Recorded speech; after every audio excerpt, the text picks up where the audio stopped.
El aire helado y estéril de la sala del juzgado se cernía pesado, denso con resentimiento no dicho. Un hombre, engreído y victorioso, se inclinó hacia su joven prometida, la mano de ella colocada deliberadamente sobre la mesa para que todos la vieran. Un diamante masivo brillaba bajo las luces fluorescentes, un arma en una guerra de humillación silenciosa. Él miró a su ex esposa, esperando ver la derrota, esperando el patético desmoronamiento de la mujer que había abandonado. Pero no vio nada.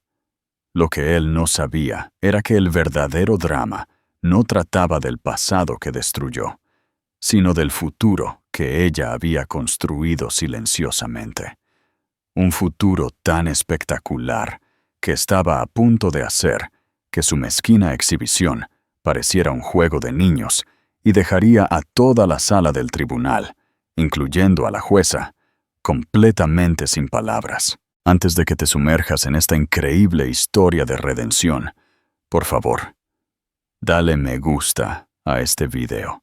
Suscríbete a nuestro canal para más contenido fascinante y no olvides dejar tu comentario sobre lo que piensas al final. Tu apoyo significa el mundo para nosotros.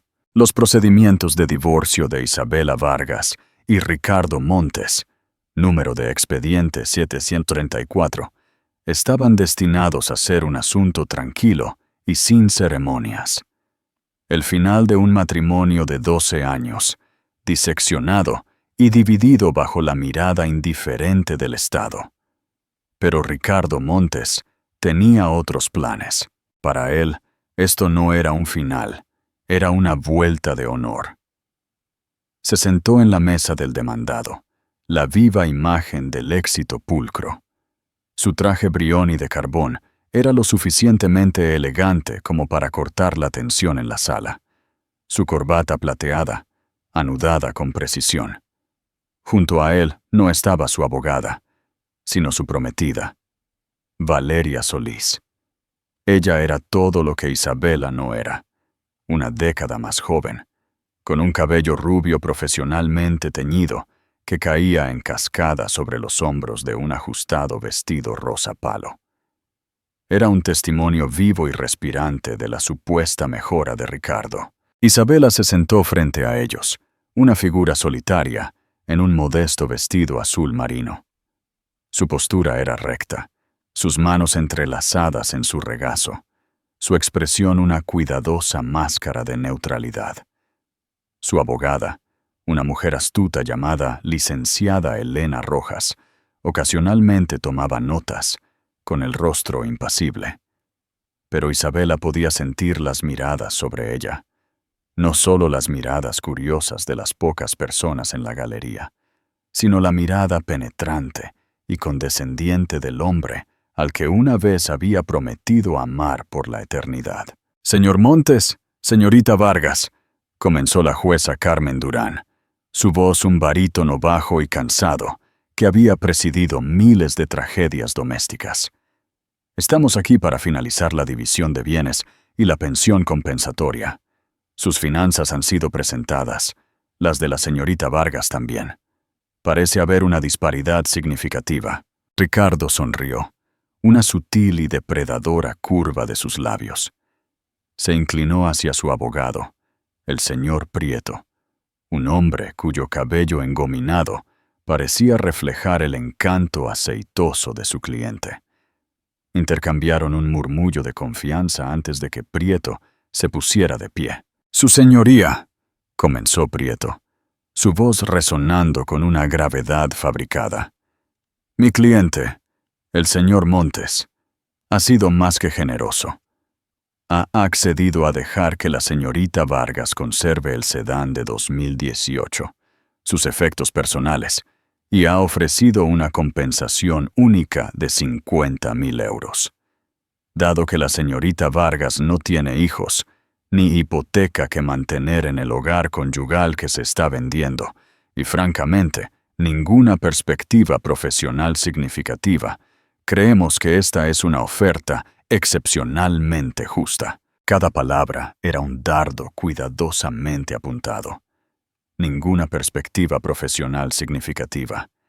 Era el estribillo favorito de Ricardo, el mantra que había usado para menospreciarla durante años. La mandíbula de Isabela se apretó de forma infinitesimal, el único signo externo de la tormenta que se gestaba dentro de ella. La jueza Durán miró por encima de sus gafas.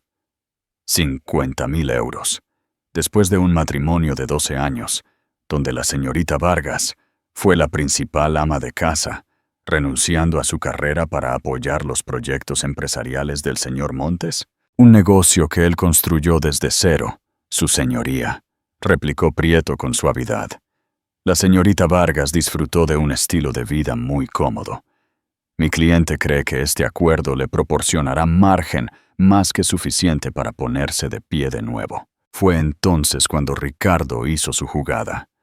Era una pieza teatral, ensayada y cronometrada, para un impacto máximo. Extendió la mano y tomó la mano izquierda de Valeria, levantándola como si fuera un artefacto de valor incalculable. Besó sus nudillos, sus ojos fijos en Isabela. «Solo queremos que esto termine, su señoría», dijo Ricardo, su voz goteando falsa sinceridad, «para que mi prometida y yo podamos comenzar nuestra nueva vida juntos». En el volante en el dedo de Valeria, un diamante destelló con un brillo agresivo. Era una piedra de corte brillante de 3 quilates, engastada en una banda de platino pavimentada con diamantes más pequeños.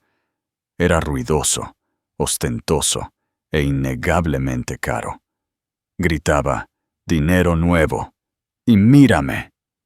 Valeria movió los dedos ligeramente, haciendo que la piedra captara la luz y esparciera pequeños arcoíris afilados sobre la madera pulida de la mesa.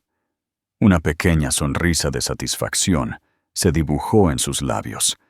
El mensaje era claro, entregado con la sutileza de un mazo. «He pasado página. Soy más rico, más feliz, y estoy con alguien más joven y hermosa. Te están pagando como a una empleada despedida». Un murmullo bajo recorrió la sala del juzgado. Incluso la máscara profesional de la jueza Durán pareció parpadear con un atisbo de disgusto ante la descarada exhibición. Miró a Isabela. Su expresión se suavizó con algo que parecía lástima. A ojos del tribunal, Isabela era la figura trágica clásica, la esposa descartada, dejada con las sobras, mientras su ex marido alardeaba de su nueva vida y nueva fortuna. Isabela sintió el calor de la humillación subir por su cuello. Podía sentir la satisfacción de Ricardo, una fuerza palpable al otro lado de la sala. Él quería que ella llorara, quería que gritara, que pareciera rota y derrotada. Sería la validación final de su decisión de dejarla, la prueba de que no era nada sin él. Tomó una respiración lenta y deliberada, sosteniendo la mirada de lástima de la jueza. No miró el anillo, no miró la cara engreída de Valeria. Miró solo a la jueza, una súplica silenciosa para ser vista como algo más que la víctima en esta obra cuidadosamente construida. La licenciada Rojas colocó una mano tranquilizadora en el brazo de Isabela por un momento antes de levantarse. «Su señoría, mi cliente aprecia la actuación del señor Montes. Sin embargo, su evaluación de su situación financiera está, por decirlo suavemente, desactualizada. Rechazamos su oferta.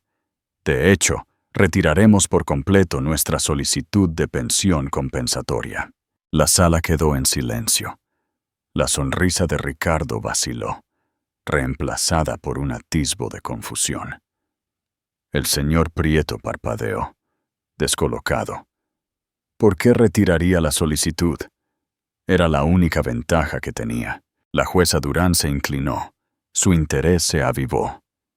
¿Con qué fundamentos, licenciada Rojas, la señorita Vargas ha recibido de repente una herencia? No una herencia, su señoría, dijo la licenciada Rojas, su voz clara y firme. Un cambio de circunstancias, uno muy significativo. Ricardo bufó audiblemente, una risa corta y ladrante. Un cambio de circunstancias. ¿Qué? ¿Finalmente vendió algunas de sus acuarelas en una feria de artesanía? El insulto quedó en el aire, goteando con una década de desprecio acumulado. Isabela cerró los ojos por un breve segundo, no por dolor, sino para centrarse. Cuando los abrió, la máscara de neutralidad había desaparecido. En su lugar había una calma tranquila e inquebrantable. La calma antes de la tormenta. ¿Alguna vez te has sentido subestimado o despreciado por alguien que te importaba? ¿Cómo reaccionaste? Comparte tu experiencia en los comentarios. Queremos saberlo. 12 años parecían una eternidad. Isabela conoció a Ricardo Montes no en una sala de juntas o en una gala, sino en una biblioteca universitaria. Ella era una estudiante de posgrado impulsada y apasionada, trabajando en su doctorado en Historia del Arte. Su especialidad era la procedencia del arte renacentista, un campo que requería investigación meticulosa, un ojo perspicaz y un profundo amor por las historias que los objetos podían contar. Él era un ambicioso estudiante de MBA, todo ángulos afilados y ambición más afilada, que le dijo que amaba su intelecto. Al principio, era embriagador. Ricardo era una fuerza de la naturaleza. Era encantador, decidido, y veía un mundo de oportunidades. Estaba comenzando una empresa de desarrollo inmobiliario y hablaba de construir un imperio. Isabela, perdida en el tranquilo y polvoriento mundo de los archivos y museos, fue arrastrada por su energía. Él la hizo sentir parte de su gran visión. «Eres demasiado inteligente para estar atrapada en una biblioteca, Isa», decía, usando el diminutivo que a ella no le gustaba. «Con tu ojo para el detalle y la estética podrías ayudarme. Podríamos construir esto juntos». Ella le creyó. Puso su doctorado en espera. «Solo por un año», se dijo, «para ayudarlo a lanzar su empresa, Montes Propiedades». Ayudó a diseñar los interiores de sus primeras casas de muestra. Su gusto era impecable, creando espacios que se sentían lujosos y vividos. Las casas se vendieron rápidamente y por un precio premium. Un año se convirtió en 2, luego 5. Su tesis acumulaba polvo en una caja en el ático. La empresa de Ricardo, creció. Y también su ego. Su papel pasó de ser una socia valorada a una asistente no remunerada y no reconocida. Gestionaba su calendario social, cada vez más complejo. Organizaba cenas para posibles inversores y supervisaba las renovaciones de su propia y extensa casa en un suburbio rico de Madrid. El hombre que una vez había elogiado su intelecto, ahora lo ridiculizaba abiertamente. ¿Historia del arte? Se reía en las cenas. Isabela iba a ser profesora. ¿Te imaginas discutiendo sobre quién pintó qué querubín hace 500 años? La salvé de una vida de pobreza y chaquetas de tweed. Los invitados se reían cortésmente, e Isabela sonreía una sonrisa tensa y practicada. Cada risa era un pequeño corte, desangrando su confianza gota a gota. Él llamaba a sus pasiones hobbies. Su deseo de terminar su carrera era un pequeño sueño lindo. Él era el arquitecto, no solo de edificios, sino de la hermosa y asfixiante jaula que había construido a su alrededor. El punto de inflexión no fue un único evento dramático, sino una lenta y aplastante comprensión. Se llegó a un punto crítico en su 10º aniversario. Ricardo lo había olvidado, pero al ser recordado por su secretaria, hizo que le entregaran un regalo en casa. Era un collar, una pesada cadena de oro, con un gran colgante de diamante genérico. Era casi idéntico al que le había dado a su mejor agente de ventas como bono el mes anterior. Esa noche, ella lo encontró en su estudio, al teléfono. Su voz era baja, pitimaltaja, un tono que no había usado con ella. Años. Estaba hablando con Valeria, una nueva becaria en su oficina. Claro que voy a la fiesta, preciosa. Solo tengo que pasar por esta cena de aniversario primero. Sí, otro año. No te preocupes, ahora es solo una formalidad. Colgó y vio a Isabela de pie en el umbral. No había pánico en sus ojos, ni vergüenza, solo molestia. ¿Qué? Espetó. Te escuché, Ricardo, dijo ella. Su voz apenas un susurro. Él suspiró, recostándose en su sillón de cuero. Mira, Isabela, seamos adultos. Las cosas no han funcionado desde hace mucho tiempo, lo sabes. Te has vuelto complaciente, no tienes ambición. ¿Qué haces todo el día? Llevo tu vida, replicó finalmente, las palabras saliendo de ella con dificultad. Gestiono esta casa, planifico los eventos que aseguran a tus inversores. Renuncié a toda mi carrera por ti. Él se rió. ¿Tu carrera rastreando cuadros viejos? Eso nunca iba a pagar las facturas. Te di todo. Esta casa, los coches, la ropa. Tienes una vida que otras mujeres matarían por tener. Y te quejas porque estás aburrida. Ese fue el momento en que el amor murió, reemplazado por una claridad fría y dura. Ella no era su pareja. Era un activo, y uno que se depreciaba. Él no la veía. Veía una partida en su balance personal. Ella se fue al día siguiente. No hizo un escándalo. Empacó 2 maletas. Tomó el sedán que tan magnánimamente le había permitido conservar y se mudó a un pequeño apartamento que alquiló con los últimos ahorros de una cuenta prematrimonial que su abuela le había dejado. Los primeros meses fueron un borrón de dolor y liberación. Estaba aterrorizada y eufórica. Se inscribió en un curso en línea para terminar su doctorado. Para mantenerse, inició un pequeño servicio de asesoramiento artístico en línea, ayudando a coleccionistas menores a verificar y valorar sus piezas. Era una miseria, apenas suficiente para cubrir su alquiler y sus facturas. Fue durante este tiempo, inmersa en la investigación de un paisaje menor del siglo XVIII, para un cliente, cuando tropezó con algo.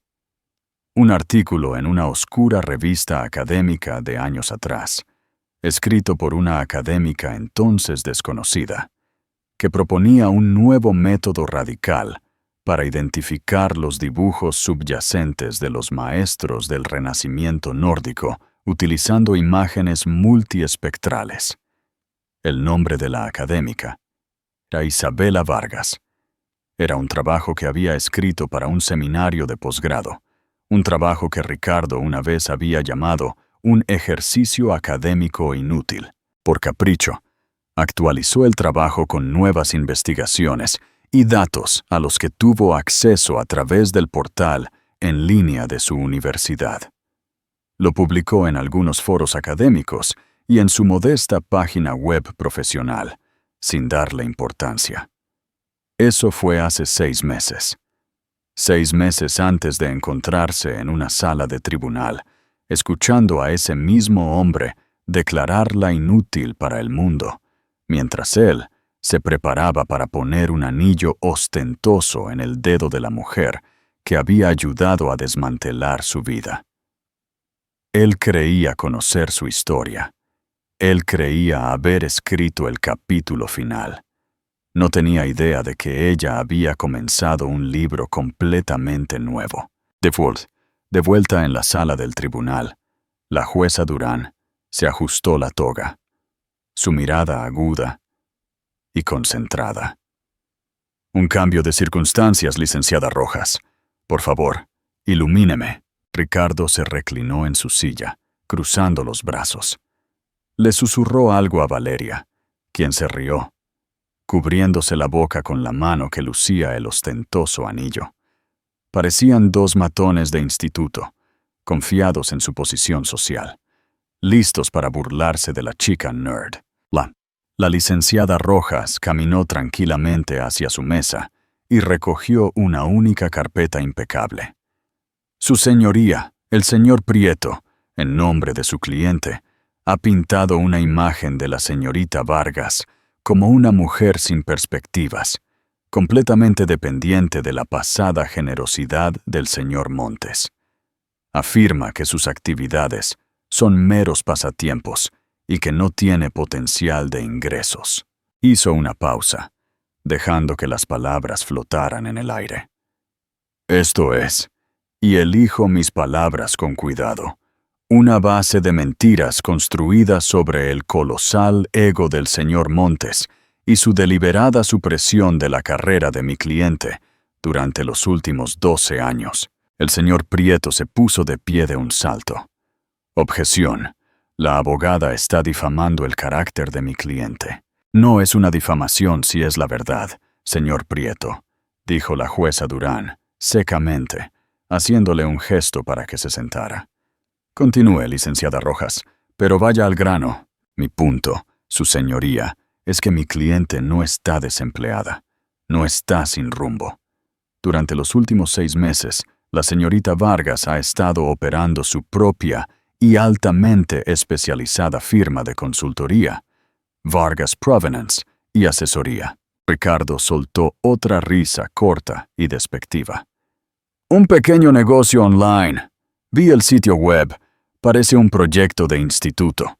¿Cuánto podría estar ganando? Unos cientos de euros al mes, autenticando cuadros de mercadillo. Al contrario, dijo la licenciada Rojas, su voz bajando ligeramente, atrayendo a todos. Aunque su lista de clientes es pequeña, es excepcionalmente distinguida. Su trabajo ha atraído recientemente una atención significativa en círculos muy exclusivos. Parece que sus ejercicios académicos inútiles, como el señor Montes los llamó una vez, son bastante valiosos después de todo.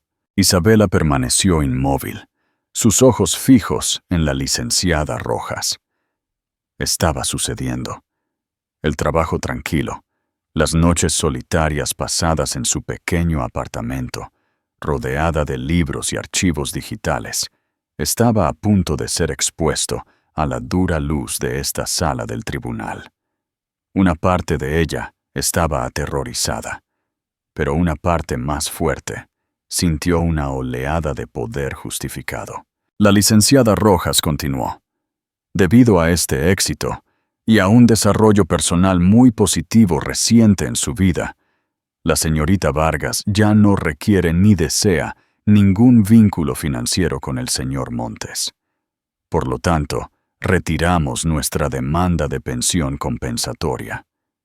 Solo solicitamos la división al 50-50 del precio de venta de la casa conyugal, como es habitual, y que se le permita recoger el resto de sus materiales de investigación personal de la propiedad. Ricardo ahora parecía genuinamente desconcertado. Esto no iba según su guión. Había esperado una pelea, lágrimas, una súplica desesperada por más dinero. Ese era el papel que Isabela debía desempeñar. Su negativa a necesitarlo, su tranquila desestimación de su dinero, era más insultante que cualquier demanda. Socavaba la narrativa que había construido para sí mismo, aquella en la que él era el victorioso magnánimo, otorgando caridad al vencido. «¿Entonces eso es todo?», preguntó el señor Prieto, mirando sus notas confuso. «¿Simplemente retiras la pensión? ¿Después de tanto alboroto en la mediación?» «Las circunstancias cambian, señor Prieto», respondió la licenciada Rojas. La jueza Durán miró de la licenciada Rojas a Isabela, con un nuevo respeto surgiendo en sus ojos. «Esto es muy inusual, pero si la señorita Vargas es económicamente independiente y desea retirar la reclamación, el tribunal no se opondrá. ¿Hay algo más?» Ricardo no pudo soportarlo. Tenía que recuperar el control. Este espectáculo era para él, sobre él, e Isabela lo estaba arruinando con su tranquila dignidad. Su señoría, esto es ridículo, interrumpió, poniéndose de pie sin esperar a su abogado. Está tratando de hacérsela interesante. Es un intento patético de guardar las apariencias. No hay forma de que sea económicamente independiente. Pregúntele. Pídale que lo demuestre. Pregúntele cuál es este desarrollo positivo en su vida. Miró a Valeria, luego de nuevo a Isabela. Su voz goteando veneno. ¿Algún instituto de formación profesional le ofreció un trabajo de profesora? ¿O encontró a otro hombre del que parasitar? ¿Es eso? El señor Prieto intentó hacer que su cliente se sentara de nuevo, susurrando. «Ricardo». No. Pero el daño ya estaba hecho. La acusación quedó en el aire, fea y cruda. Los ojos de la jueza Durán se entrecerraron en finas líneas. «Señor Montes, siéntese y guarde silencio, o lo declararé en desacato. Esa fue una observación desagradable e innecesaria». Pero la pregunta ya estaba hecha, y la licenciada Rojas vio su oportunidad. Era la transición perfecta, servida en bandeja de plata por la propia arrogancia de Ricardo. Le hizo un pequeño e imperceptible asentimiento a Isabela. «En realidad, su señoría», dijo la licenciada Rojas, volviéndose hacia la jueza, «ya que el señor Montes está tan curioso acerca de la vida personal de mi cliente, quizás sea relevante.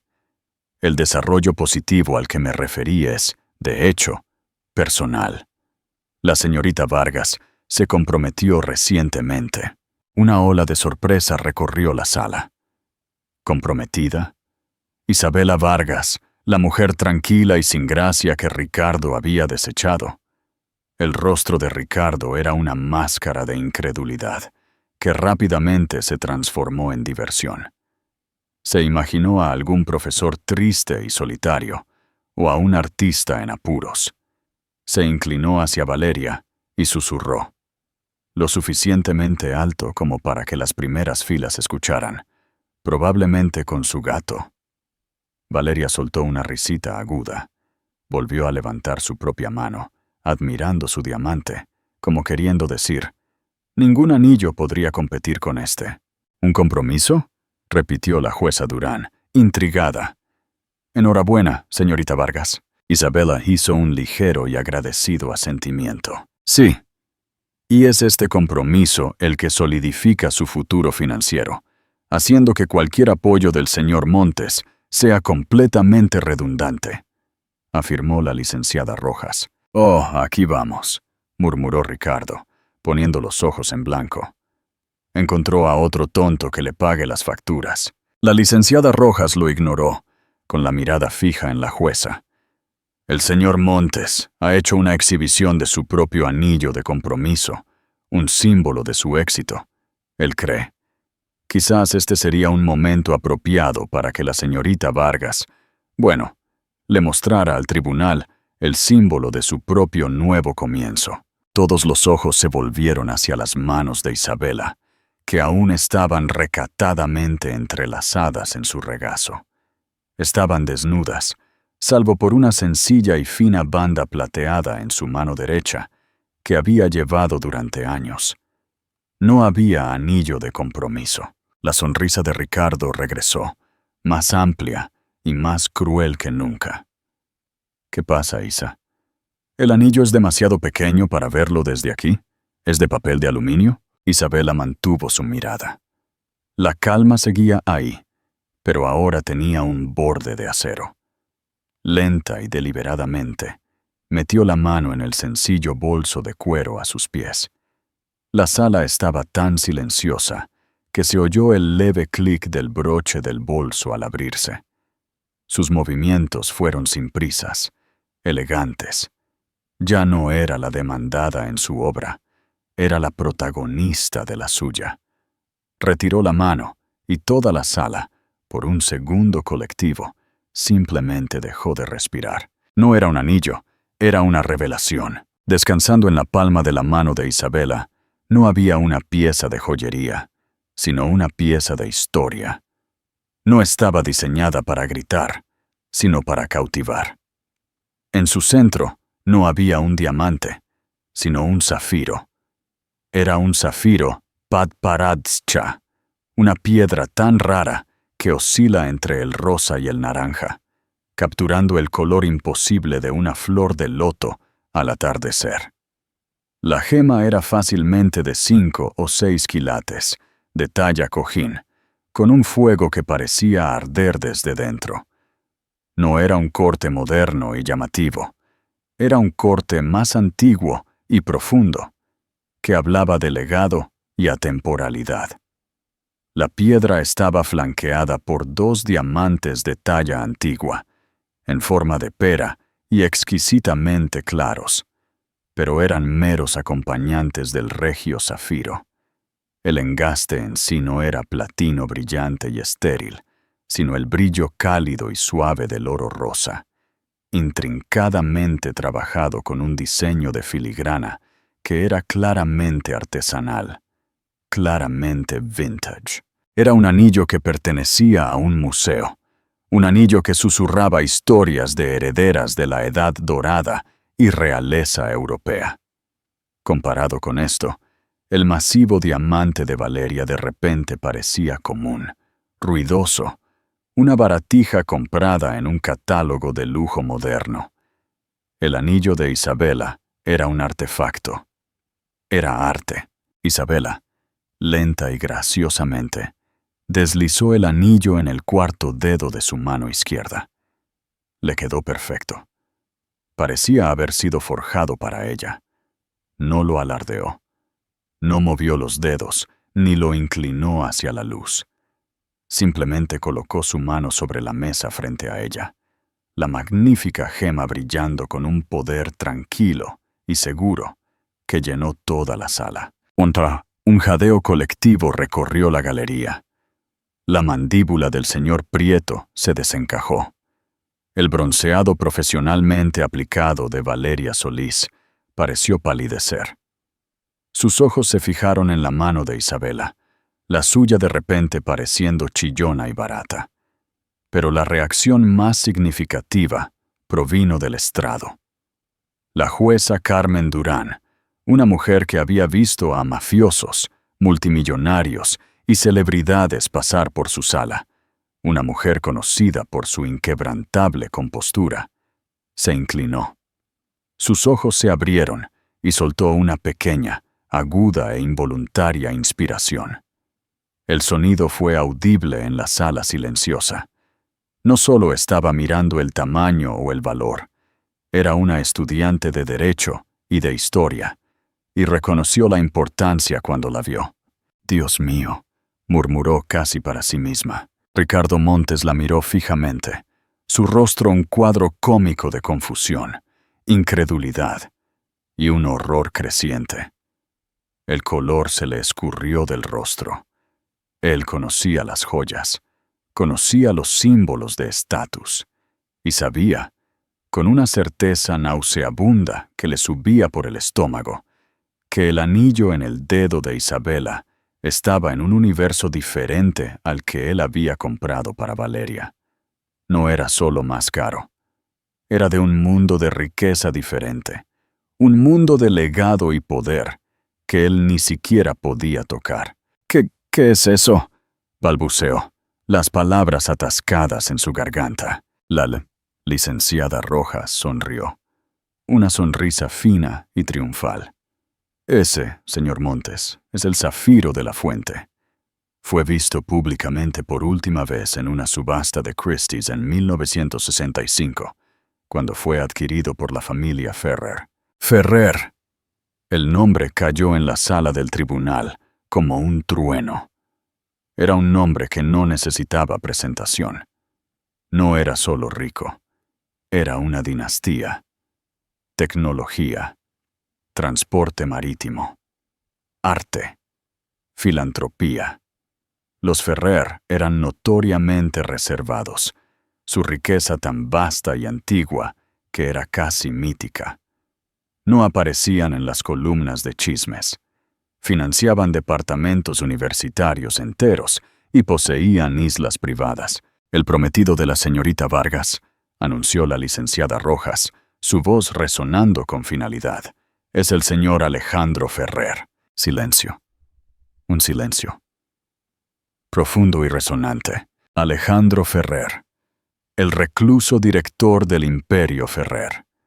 Un hombre de unos 50 y tantos años, viudo, que era más propenso a ser fotografiado con una antigüedad recién descubierta que con una mujer del brazo.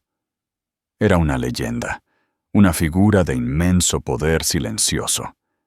Era, sin exagerar, uno de los hombres más ricos del mundo. Ricardo Montes se tambaleó. El traje Brioni de repente se sintió como un alquiler barato. Todo su sentido de sí mismo, construido sobre una base de éxito financiero moderado y el acoso a aquellos que consideraba inferiores, se estaba desmoronando. No era el vencedor en un acuerdo de divorcio. Era un mosquito zumbando a la sombra de un gigante. Miró a Isabela, la mujer a la que había llamado complaciente, sin pasión y aburrida. La mujer de la que se había burlado por su pequeño hobby. Intentó conectar los puntos y su mente se quedó en blanco. ¿Cómo? ¿Cuándo?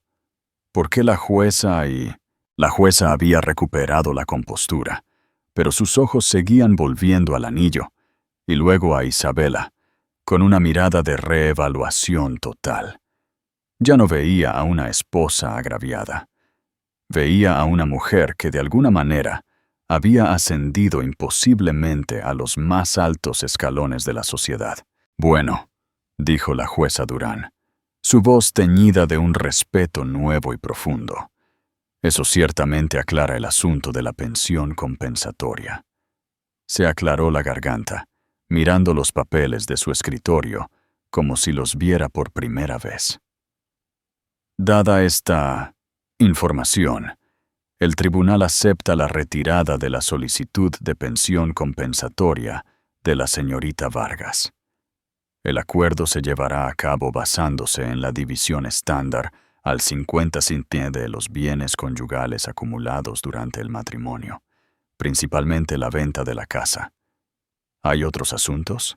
El señor Prieto, aturdido, solo negó con la cabeza. Ricardo se hundió en su silla, con el rostro ceniciento. Miró a Valeria. El regocijo triunfante había desaparecido de su rostro, reemplazado por unos celos crudos y desnudos que eran feos de contemplar.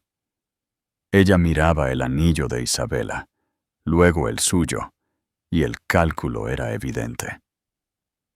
Ella había atado su carro a un promotor inmobiliario regional, mientras que la esposa descartada había conseguido de alguna manera a un rey. Su diamante ya no se sentía como un trofeo, sino como un premio de consolación. La guerra había terminado. Ricardo había llegado a la sala del tribunal armado con un cañón, listo para aniquilar la dignidad de Isabela. No se había dado cuenta de que ella estaba a punto de llegar, con un arma de un poder tan devastador que dejaba obsoleto todo su arsenal sin disparar un solo tiro. Y lo más aterrador para él era que no tenía absolutamente ni idea de cómo lo había hecho. ¿Qué pensaría la gente de ti si supieran la verdad detrás de tus éxitos? A veces, las victorias más grandes son las que nadie esperaba. ¿Estás de acuerdo? Los procedimientos judiciales terminaron en un borrón de formalidades legales. El martillo cayó con un golpe sordo, disolviendo oficialmente el matrimonio de Vargas y Montes. Ricardo y Valeria prácticamente huyeron de la sala, su retirada despojada de toda la bravuconería anterior. No dijeron una palabra, el espacio entre ellos ahora lleno de las consecuencias tóxicas de los celos y el ego aplastado. Una vez que la sala se despejó, solo Isabela y la licenciada Rojas permanecieron, empacando sus maletines. La jueza Durán seguía en el estrado, revolviendo papeles, pero se detuvo y miró a Isabela. Señorita Vargas, dijo, su tono ya no solo profesional, sino teñido de genuina curiosidad. Para lo que valga, enhorabuena. Por todo. Gracias, su señoría, respondió Isabela, su voz suave pero firme. Era la primera vez que hablaba en casi una hora. Fuera del juzgado, el aire de Madrid se sentía fresco y limpio. El peso de los últimos 12 años, una carga que ni siquiera se había dado cuenta de que estaba llevando, pareció levantarse de sus hombros.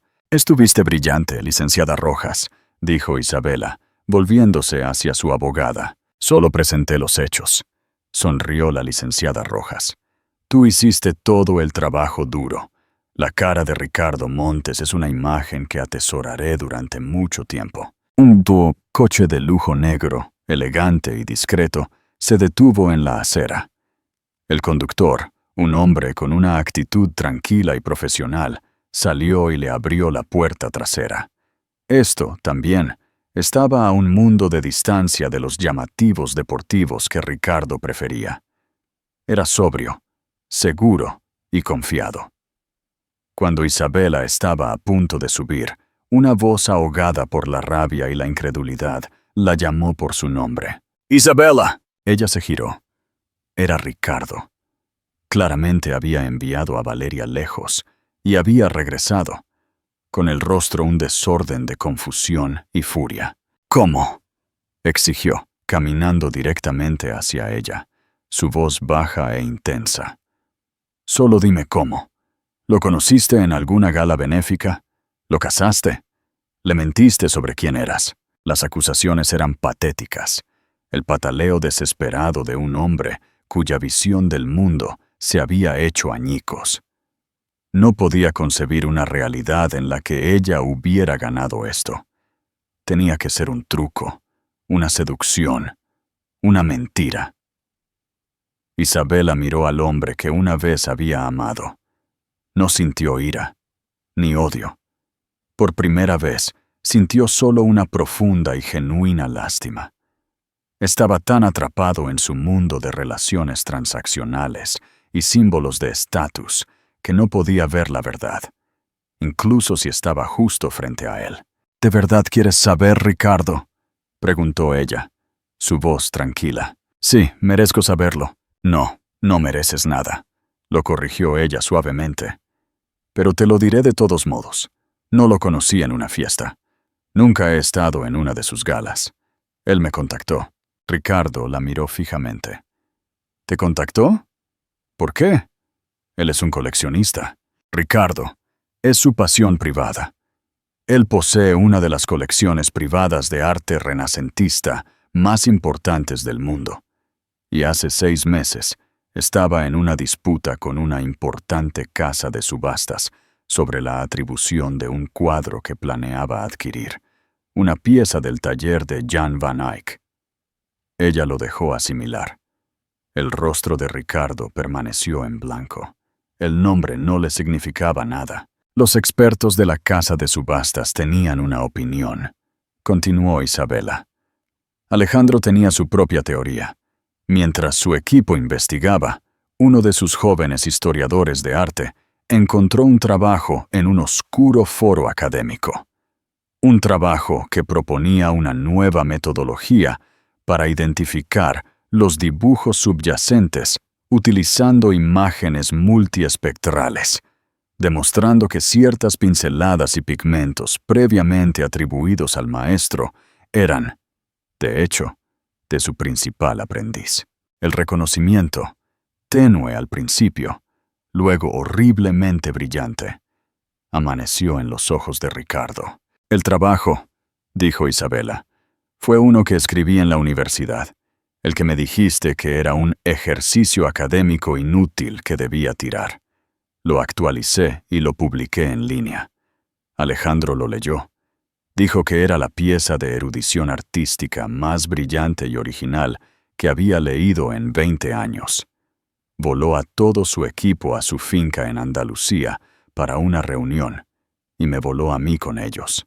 La boca de Ricardo se abrió y se cerró, pero no salió ningún sonido. Mi pequeño hobby, Ricardo, terminó ahorrándole a Alejandro Ferrer más de 40 millones de euros. La pintura era, de hecho, obra del aprendiz. Él quedó impresionado. Me contrató como consultora para la fundación privada de su familia para supervisar la autenticación de toda su colección. Me pagó un anticipo que era más que el acuerdo que acabas de ofrecerme. Miró el magnífico anillo en su dedo. Pasamos los siguientes meses trabajando juntos, en archivos, en bóvedas de museos, en su biblioteca. Hablamos durante horas sobre arte, sobre historia, sobre libros. A él no le importaba lo que yo llevaba puesto o si conocía a la gente adecuada. Se enamoró de mi mente, la mente que tú tanto te esforzaste en convencerme de que no valía nada. Hizo una pausa, asestando el golpe final y silencioso. Este anillo, él no lo compró. Perteneció a su abuela. Dijo que estaba esperando a una mujer que entendiera que su mayor valor no estaba en los quilates, sino en su historia, en su procedencia. Procedencia. La pasión de su vida. La misma palabra la definía. Ricardo parecía completamente derrotado. Era peor de lo que jamás hubiera imaginado. Ella no había ganado la lotería. No había seducido a un hombre rico. Su éxito, su nueva vida, su increíble historia de amor. Todo nació de la misma esencia de ella que él había ridiculizado, menospreciado e intentado extinguir. No solo la había perdido, sino que había malinterpretado fundamentalmente su valor. Había desechado una obra maestra inestimable, porque era incapaz de ver más allá de su simple marco. Sin decir una palabra más, Isabela se giró y se deslizó en el coche que la esperaba. Mientras se alejaba de la acera, no miró hacia atrás. Miraba hacia adelante, hacia un futuro más brillante que cualquier diamante. Un futuro que ella había construido, no casándose con un multimillonario, sino finalmente, verdaderamente, convirtiéndose en ella misma. El coche se movió silenciosamente a través del tráfico de la ciudad, un tranquilo capullo, aislando a Isabela del ruido del mundo que dejaba atrás. Sintió una exhalación profunda y temblorosa de sus pulmones, una respiración que parecía haber estado conteniendo durante más de una década. El zafiro de la fuente en su dedo estaba frío contra su piel, una prueba sólida y tangible de su nueva realidad. El coche no la llevó a una nueva mansión o a un ático en un rascacielos. La llevó a la Biblioteca Nacional de España. Caminó por los grandes y resonantes pasillos del edificio, el aroma a papel viejo y madera pulida. Un consuelo familiar. Lo encontró, no en una sala privada, sino sentado en una larga mesa pública en la sala de lectura de la Sala de Goya, con un libro abierto ante él, completamente a gusto entre estudiantes y académicos. Alejandro Ferrer levantó la vista al acercarse ella, y una sonrisa cálida y genuina transformó su rostro. No era clásicamente guapo como Ricardo. Su rostro estaba surcado por el pensamiento y la risa. Su cabello era más sal que pimienta, pero sus ojos eran perspicaces, inteligentes y llenos de una amabilidad que ahora sabía que era su característica definitoria. Se levantó y la abrazó suavemente, su mano apoyada en su espalda. «Está hecho», dijo ella en voz baja, su voz amortiguada contra la suave cachemira de su suéter. «Nunca tuve ninguna duda», murmuró él en su cabello. «¿Estás bien?» «Estoy mejor que bien», dijo ella, retrocediendo para mirarlo. «Me siento libre». Él le tomó la mano, su pulgar acariciando el intrincado engaste del anillo. «Estaba leyendo sobre los gremios florentinos. Me hizo pensar en ti». No, hubo conversación sobre el caso judicial, ni alarde de la derrota de Ricardo, ni mención del valor monetario de sus fortunas combinadas. Su conexión existía en un plano diferente, uno tejido a partir de la curiosidad intelectual compartida y un profundo respeto mutuo.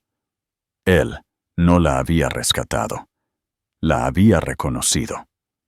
Vio la obra maestra que Ricardo había dejado cubierta con una sábana polvorienta en el ático. ¿Sabías?, dijo, sus ojos brillando, que algunos historiadores del arte creen que el secreto del éxito del taller de Verrocchio fue una mujer modesta llamada Caterina, su principal molinera de pigmentos, que tenía un ojo inigualable para el color. Apenas es una nota a pie de página en la historia, pero él estaba perdido sin ella. Isabela sonrió, una sonrisa verdadera y radiante que le llegó a los ojos. Creo que me gustaría leer sobre ella. Él cerró su libro y la tomó del brazo. Tengo una primera edición en mi biblioteca. Vamos a casa. ¡Casa! La palabra resonó con un significado que nunca antes había tenido. No era una casa, era una persona. Mientras tanto, a kilómetros de distancia, en un estéril apartamento blanco de un rascacielos que de repente se sentía pequeño y temporal, Ricardo Montes se sirvió un tercer vaso de whisky escocés caro. Valeria estaba al teléfono en la otra habitación, su voz un susurro agudo y frenético. Podía adivinar la conversación. Estaba hablando con su madre o su mejor amiga, quejándose, comparando, calculando. Los cimientos de su relación, su estatus superior, se habían vaporizado. Ahora todo lo que quedaba era un hombre al que ella veía como un segundo plato y una mujer que lo veía como un escalón que acababa de desmoronarse bajo ella.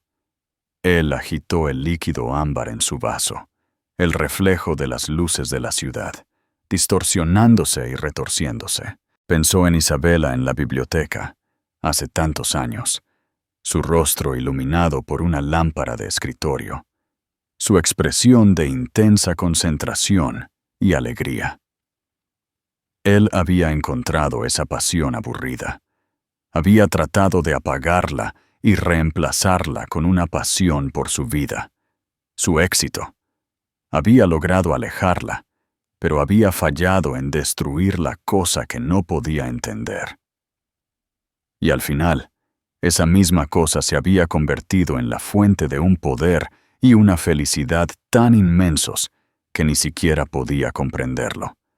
Había pasado años tratando de demostrar que él era el premio, solo para darse cuenta, en una brutal y humillante tarde, de que había sido el tonto que no reconoció el verdadero valor. Había poseído una obra maestra y en su ignorancia la había tirado a la basura, sin darse cuenta nunca de su valor, hasta que la vio bellamente enmarcada colgando en la pared de un palacio.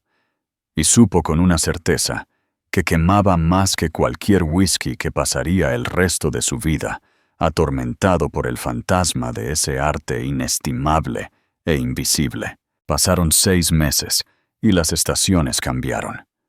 El frío amargo del juzgado de Madrid se desvaneció en un recuerdo, reemplazado por el verde suave y persistente de una primavera andaluza. Isabela se encontró en un mundo al que antes solo había accedido a través de los libros. La residencia principal de Alejandro no era un monumento a la riqueza moderna, sino una extensa hacienda andaluza en un paraje de piedra cálida, rosales y siglos de historia tranquila. Su alma era la biblioteca, una catedral de 2 pisos de madera y cuero, que albergaba miles de volúmenes y olía perpetuamente a cera de abejas y papel viejo. Este era su santuario, su oficina, su hogar. Estaban trabajando en una enorme mesa de roble, rodeados de manuscritos iluminados, cuidadosamente colocados sobre paños de terciopelo. Alejandro había decidido financiar y organizar una exposición pública, La mano del escriba, que mostraría la evolución de la caligrafía medieval. Y había insistido en que Isabela fuera acreditada no como consultora, sino como co-curadora de la exposición. «El sombreado en las capitales lombardas aquí», dijo Alejandro, señalando con un dedo enguantado un libro de horas del siglo XIV. «Es consistente con el trabajo que vimos en el Salterio de Gascuña, ¿no? La presión es idéntica». Isabela se inclinó, sus propios ojos ahora entrenados y seguros, escaneando el delicado pan de oro. «Lo es», confirmó. «Pero mira la preparación de la imprimación de yeso debajo. Es más gruesa, más apresurada. El artista de Gascuña era paciente. Este trabajaba contrarreloj». Alejandro sonrió con una mirada de puro y absoluto deleite. Era una mirada que ella había llegado a apreciar. Era la emoción del descubrimiento compartido. «Yo nunca habría visto eso. Tú ves la historia, Isabela. Yo solo veo el objeto». «Tú me enseñaste a mirar», replicó ella suavemente, colocando su mano sobre la suya. Esta era su vida ahora.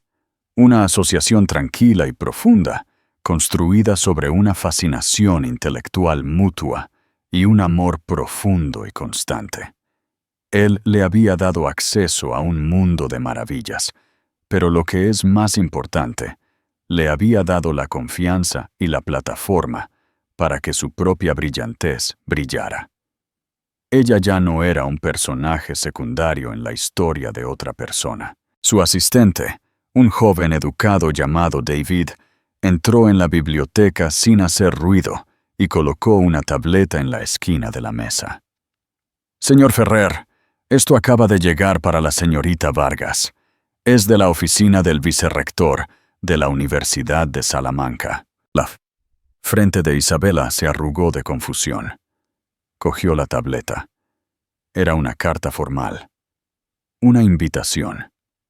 El Museo Ashmolean, en colaboración con la Facultad de Historia de la Universidad, organizaba su simposio anual sobre estudios del Renacimiento.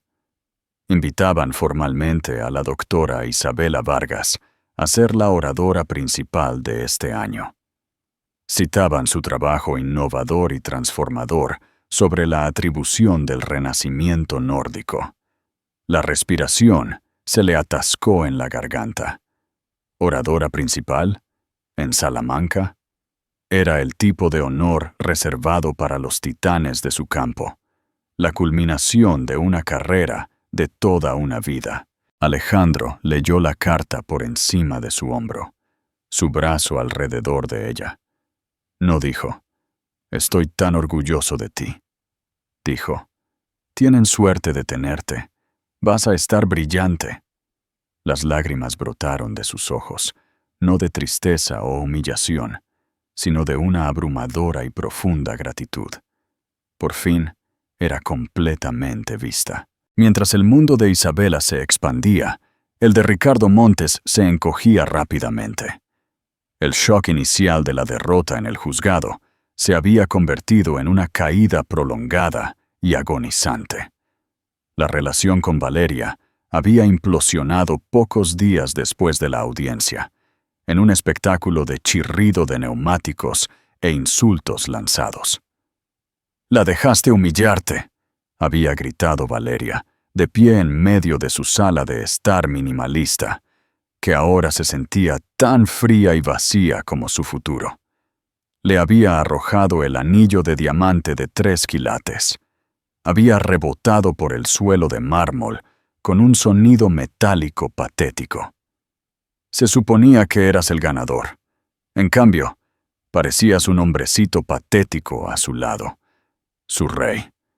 ¿Qué se supone que le diga a la gente que mi prometido fue abandonado por Alejandro Ferrer? Su rabia no era por su dolor o su pérdida, era por su propio reflejo en el espejo roto de su estatus. Él vio con una claridad nauseabunda que ella nunca lo había amado. Había amado la idea de él, una idea que él mismo había fabricado con tanto cuidado. Cuando esa fabricación se hizo añicos por el zafiro de la fuente, también lo hizo su afecto. Ella se fue, llevando su indignación y sus ambiciones de encontrar una plataforma más grande y mejor. Las repercusiones sociales fueron rápidas, pero las consecuencias profesionales fueron una herida lenta y sangrante. El negocio de Ricardo se basaba en la percepción. Vendía lujo, exclusividad y la ilusión de formar parte de un club de élite.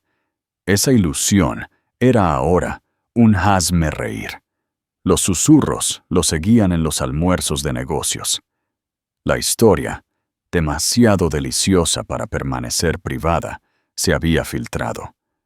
Él era el hombre que no reconoció que su esposa era brillante. El tonto que alardeó de una baratija mientras ella poseía un tesoro nacional. El último clavo en el ataúd de su ambición lo clavó un hombre llamado Don Ernesto del Valle, un titán de las finanzas de la vieja escuela, cuyo respaldo Ricardo necesitaba desesperadamente para su proyecto estrella, las Torres Apex. Se reunieron en el club de Don Ernesto, un lugar tan impregnado de tradición y poder silencioso que el traje Brioni de Ricardo se sentía como un disfraz. Después de la discusión perfunctoria del proyecto, Don Ernesto se reclinó, agitando el brandy en su copa. «Montes», dijo, su voz suave como la seda. «La reputación es algo frágil en nuestro mundo. Es moneda, y francamente, la óptica de tus recientes asuntos domésticos es preocupante». El estómago de Ricardo se apretó. «Eso fue un asunto privado, don Ernesto. No hay asuntos privados cuando un hombre de la estatura de Alejandro Ferrer está involucrado», lo corrigió don Ernesto con frialdad. «Formo parte del consejo del Museo del Prado con él, un hombre excelente. Habla muy bien de su prometida, la doctora Vargas. Dice que tiene la mente más aguda para la procedencia que jamás haya encontrado. Una mujer notable». Don Ernesto tomó un sorbo de brandy, sus ojos fríos y escrutadores por encima del borde del vaso. «Un hombre que comete un error de juicio tan colosal en su vida personal. Eso hace que uno cuestione su juicio en asuntos profesionales. Un proyecto de esta escala requiere previsión, discreción y una comprensión impecable del valor. Me temo que mi confianza se ha visto mermada». Y así, el trato estaba muerto. Don Ernesto no solo retiraba su financiación, sino que estaba dictando un veredicto. Ricardo Montes ya no estaba en el club. Esa noche, Ricardo se sentó solo en su vasta y vacía oficina, las luces de la ciudad parpadeando burlonamente fuera de su ventana. La botella de Macallan 25 en su escritorio estaba medio vacía. Había estado navegando sin rumbo por las noticias financieras, cuando un titular en una barra lateral le llamó la atención. Universidad de Salamanca nombra a la doctora Isabela Vargas, luminaria de la historia del arte, como oradora principal del simposio. Hizo clic. Había una foto de Isabela tomada recientemente.